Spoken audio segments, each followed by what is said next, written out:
this episode of Sheepdog Woodsmithing, we cover how to build these two wooden lounge chairs with built-in drawers, wine glass holders, cup holders, and side storage for your convenience. Stay tuned. So as for the wine chair itself, this is going to be the cut list laid out in front of you. What I have here is a pair of chairs. So I'm going to be doing a wine and beer chair pair for a couple that ended up seeing a previous chair that I built, essentially the Mark 1 version of it. So this is Mark 2. I'll probably be making multiple other, this is actually Mark 3. I'll be making multiple others, but each time a little bit more improves, a little bit more gets more comfortable, ergonomic, and slightly more appealing to the eye. So for the cut list itself, I'm just going to go over each and every piece. It's going to include the 2x4s and the 1x4s. The cut list asks for 3 2x4s and 3 1x4s, but I found if you're doing a pair, you can get away with 5 2x4s and 5 1x4s, just because you're only using about 2.3, 2.4 of a 2x4 per chair. So in the end, you can save yourself that extra 10 bucks and not pick up that 2x4, or you can still pick it up and have some extra room just in case. So for the legs themselves, you're going to have one leg that's 90-degree cut on either side. That one's going to be sitting at 23 inches. The next leg, you're going to have a 75-degree cut, or if you're using your miter saw, set it to 15 degrees, and you're going to be cutting those at 24 inches apart, tip to tip, or 23 1/4 from this tip to the start of the angle here. After that, we move into the arm support. So it has a 90-degree cut on one end and a 75-degree or 15 miter saw cut on the other side, and then this is set at 21 3/4. After that, we're going to get into the seat construction. So the front and the back is just a 90-degree cut on either end. You're looking at 22 inches for this one, and then this one, the other one that mirrors it, so it'll sit like this. You'll have two of them, and then one of the 22 in the back. You have another 75-degree cut and a 90-degree cut on this one. From top to top, you're looking at 18 inches. The good thing about this chair is you're only really making 2 angles of cut, so it makes everything really simple. After that, we're going into the backrest. So the backrest is going to sit in like this on the chair itself. I ended up putting a 45-degree cut on the top next to the 90. That's because later on I'm going to be bringing it to the belt sander, and I'm going to be angling this off and kind of curving it just for a little bit more appealing of a look. But you have 2 90-degree cuts on either end, and then this is at 24 inches. Once that's done, you're going to be going into your seat. So your seat itself is going to be at 22 inches. You're going to need 4 of these per chair, unlike everything else, which is just 2 per chair. So 4 seat supports, that's that. And then you're moving into the backrest. The backrest is 19 inches long, and you're looking at 5 of those per chair. That's with a 1/4 inch gap. You can also substitute it in for 1x6s if you'd like, just that extra added kind of cushion on the bum if you don't like those slots. And what I'm going to be doing is I'm just going to be chamfering the sides of these. That way it's not such a hard angle on there when you sit down or lean your back onto it. After this, we're going to get into some sanding. Not going to bore you with watching me sand all of these pieces, but what I'm going to be doing is I'm going to be starting at 80 grit, moving to 120 grit, up to 150 grit, and then I'm going to be coming back down by hand with 120 grit, just to make sure that there's no real imperfections. I am using a water seal, so that's just what I like to do. I like to stop at a hand sanded 120 grit. So as mentioned before, I'm going to be using my benchtop belt sander in order to take down these hard 45-degree angles.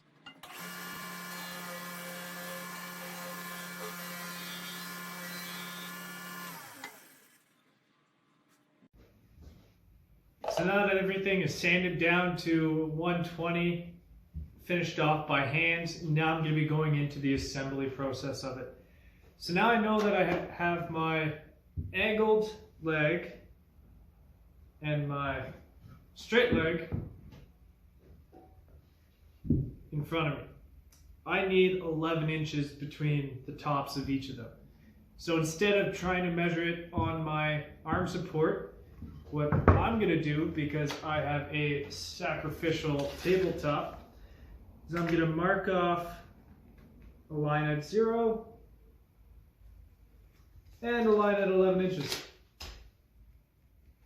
Now, as long as the top tips of them are just touching that mark, I will always be 11 inches away.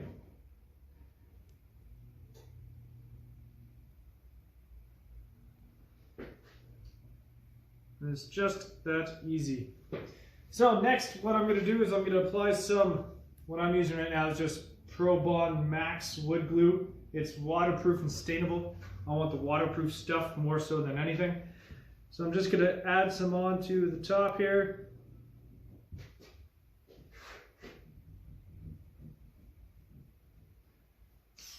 Use my high-tech wood glue spreader.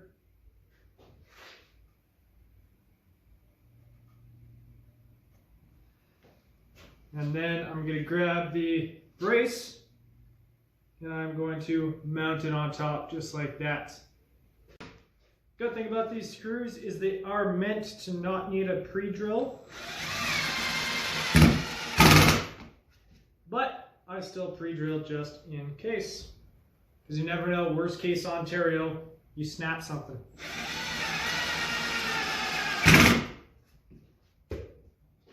Then take off the clamps, set them aside, pop in my next two. Bob's your uncle, you're good to go for one leg. Repeat that 4 other times.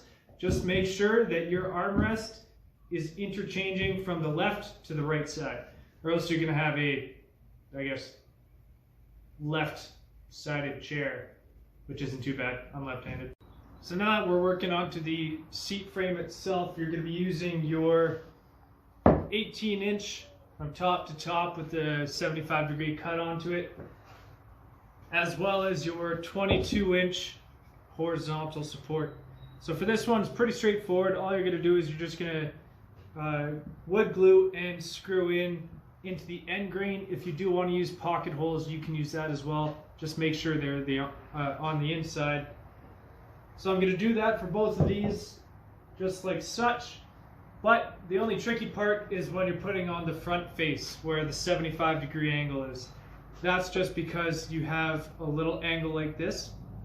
But if you want, you can cut a piece of scrap to be 25 degrees for the other side. That way it is, in general, a 90 to 90 degree clamping pressure. But all I do is I just flip it around this way, have the one support hanging off the edge of the bench, clamp it as best as I could like that, and then hold it so it's flush at the top, and then screw it in that way.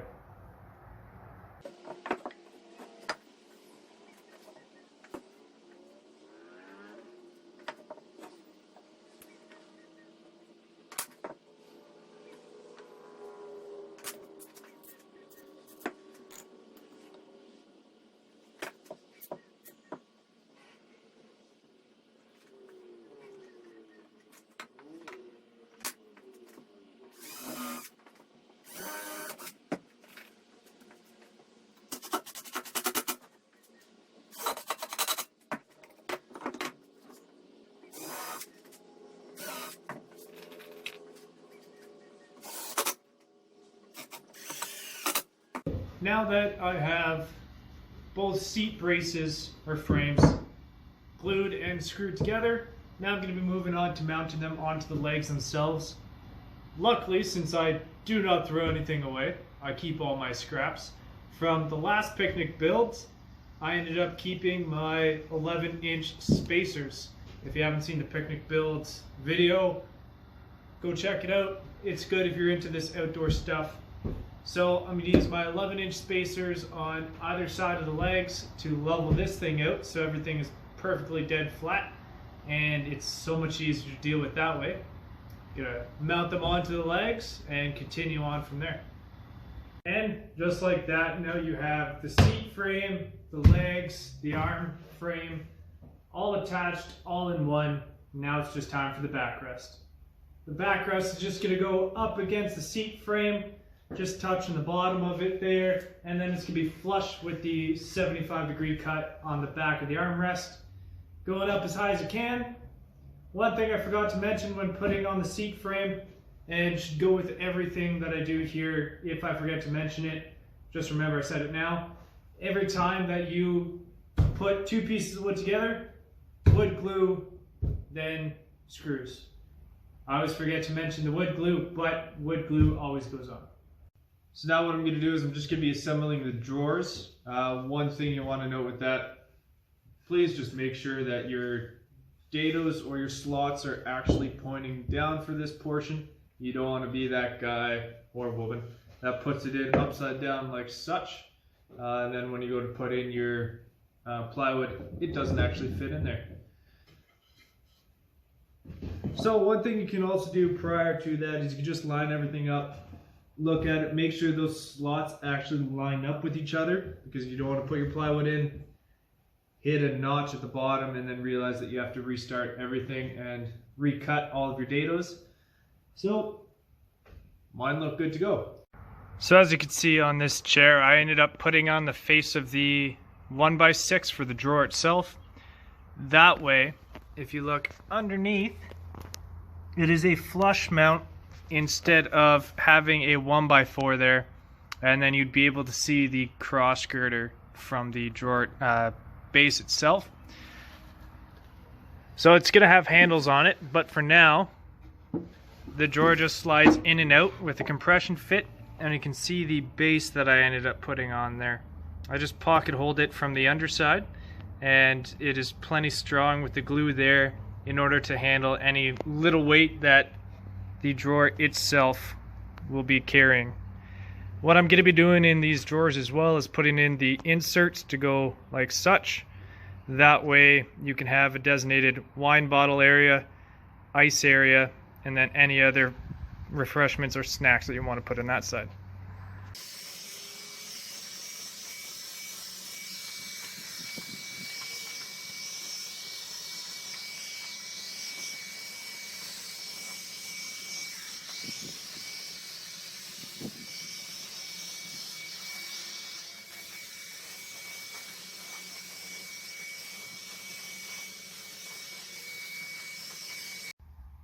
So now that we have everything that is sprayed, these are just the upside down versions of it all.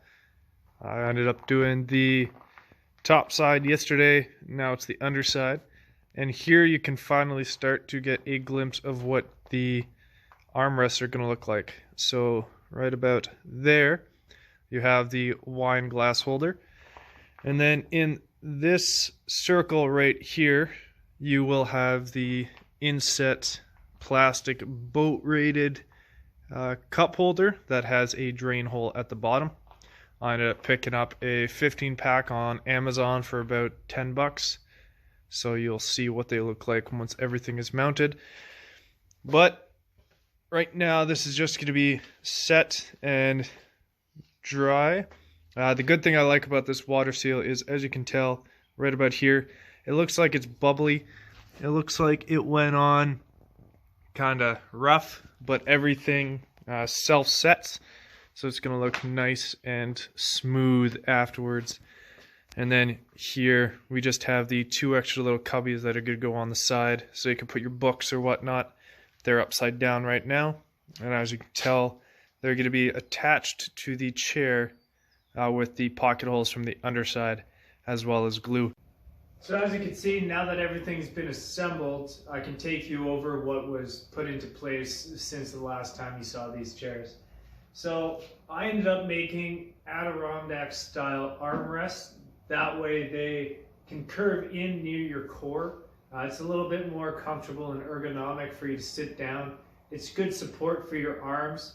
Plus, when you are using the wine just like they're intended to on these chairs, it's just at your hand's reach. So you're not leaning out too far forward or too snubbed close to your body in order to get that nice feel for where you can put your wine glass down. On the other chair, it has a two-stage boat-style cup holder. So here's an example of what that looks like. On the bottom, you have a little drain plug or drain nipple at the bottom, and that just allows all the water to drain out for exterior use. It's a two-stage, so you can put your big 1 liter colas, as Farva likes to call them, inside of it, as well as your cans and or smaller cups like a coffee mug like that one. As for the wine chair armrest, I ended up using one of these guys. So this is just meant to have the wine bottle sit in the center and then a wine glass on either side like that. From previous jobs, I ended up figuring out that it's a 3/4 inch hole in the center, and then you just want to taper it out. So about 3/4 of that 3/4 inch diameter has an opening on it. I ended up using a round over bit on the chair itself. That way it sits nice and snug. It won't flop around too much and it won't fall out of the holder itself. When it comes down to putting the slats on, some main points that you want to make yourself aware of: pre-drill all the holes beforehand. When you put your slats on there, you need to pre-drill. So close to the end grain, you will split your wood. You want to pre-drill those. So if you are trying to do it with your slats on the chair, your bit's not going to fit your drill. If it's anything like my Milwaukee, it won't fit in there in the tight corners. So do everything beforehand, make your life a whole bunch easier. Plus with that, you can line all your holes up in a nice straight line for those people that really like the straight, sleek looks on all their screws for their equipment. When it comes down to fastening all the material to your chair, I ended up using 2.5 inch deck screws just because it's all I had available for outdoor rated use, and I found it to be a very good idea just for this aspect. Add some more rigidity to the chair. It makes it really solid of a chair. You probably can flip this thing over multiple times and it'll still be good to go. As for the drawer itself, it is just a pull-out with your one finger at the bottom. There's a little lip on there so you can pull it out, push it back in, and it's good to go.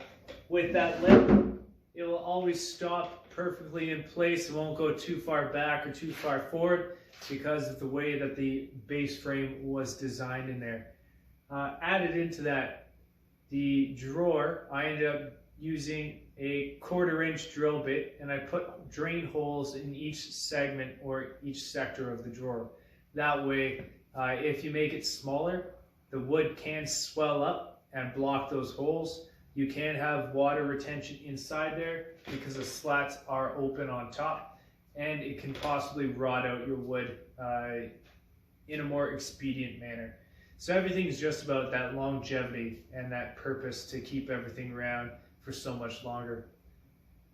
If you have any comments or suggestions on how I can make this specific chair better, or you want to see something else built in this realm, please let me know. One thing that I do have to add on is a beer bottle opener onto the one chair with a cup holder, and then these will be ready for the customers. Please hit that subscribe button. It'll help me out greatly, as well as that like button. And thank you for watching this video. I hope you enjoyed it.